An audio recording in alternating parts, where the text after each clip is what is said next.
আলহামদুলিল্লাহ, দেখেন কত পেঁপে ধরছে। আসসালামু আলাইকুম। গত কয়েকদিন বাদ ভাবতেছি পেঁপে গাছটা পরিষ্কার দেবো, তার সময় পাই না। আর পেঁপে গাছটা জাংলার কাছে হওয়ার কারণে কারকল গাছগুলো সব পেঁপে গাছের মধ্যে জড়িয়ে গেছে, আর এমন ভাবে জড়িয়ে আছে যে পেঁপেগুলো বড় হতে পারছে না। তাই আজকে কারকল গাছগুলো কেটে পেঁপে গাছটাকে পরিষ্কার করে দিব, আর কিছু পেঁপের চারা লাগাবো ইনশাল্লাহ। আর এখন বর্ষাকাল, প্রায় প্রতিদিনই বৃষ্টি হচ্ছে, আর এখন যে কোনো গাছের চারা লাগালে ইনশাল্লাহ হয়ে যাবে। তাই আজকে নিয়ত করছি কিছু পেঁপের চারা লাগিয়ে দিব। আর পেঁপে এমন একটা ফল যা 12 মাসই পাওয়া যায়, আর বিশেষ করে বর্ষাকালে পেঁপেটা বেশি আসে। আর গ্রাম অঞ্চলে সব ধরনের কাঁচা সবজি পাওয়া যায় ফরমালিন মুক্ত, আর শহর অঞ্চলে সবকিছুই কিনে খেতে হয় এবং ফরমালিনও থাকে। এটাই গ্রাম এবং শহরের মধ্যে পার্থক্য। আর পেঁপে গাছটা অনেক বড় হওয়ার কারণে নিচ থেকে দাঁড়িয়ে কারকল গাছগুলো কাটা যায় না, তাই বাড়িতে একটা চঙ্গা ছিল, ওইটা দিয়ে পেঁপে গাছটার মধ্যে উঠে কারকল গাছগুলো সুন্দর করে পরিষ্কার করে দিয়েছি। আর এই চঙ্গাটা হচ্ছে বাঁশ দিয়ে তৈরি এবং কাঠ দিয়ে তৈরি, যেমন দুই পাশে দুইটা বাঁশ দিয়ে আর মাঝখান দিয়ে কাঠ দিয়ে সুন্দর করে এই চঙ্গাটা বানিয়েছি। আলহামদুলিল্লাহ, পেঁপে গাছটা পরিষ্কার করা শেষ। আর আমাদের বাড়িতে মোটামুটি 15 থেকে 20টার মতন পেঁপে গাছ আছে।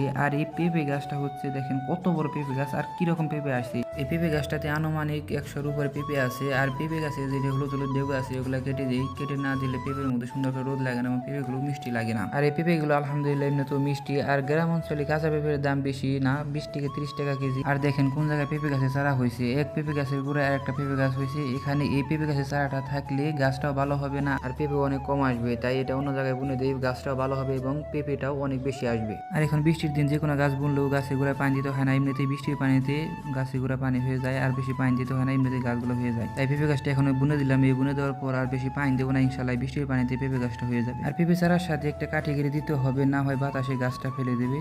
কারণ তুলনামূলকভাবে আমার বাড়িতে একটু বাতাসটা বেশি লাগে, কারণ আমার বাড়িটা হচ্ছে চোখের পাড়ে, জ্বর হলে বাতাসটা একটু বেশি আসে। আমাদের এলাকার মধ্যে সবচাইতে বেশি পেঁপে গাছ হচ্ছে আমাদের বাড়িতে। আলহামদুলিল্লাহ, পেঁপে অনেক ধরেছে। এই পেঁপে আসার কারণ হচ্ছে তোলা মাটিতে পেঁপে গাছগুলো লাগানো হয়েছে, তাই জন্য গিয়ে এত পেঁপে আসছে। আর আজকেও কিছু পেঁপের চারা লাগিয়ে দিলাম, ইনশাল্লাহ এগুলো তো ভালো পেঁপে ধরবে। আর পরিশ্রম কখনো বৃথা যায় না। আর সবাই আমার জন্য দোয়া করবেন। আসসালামু আলাইকুম।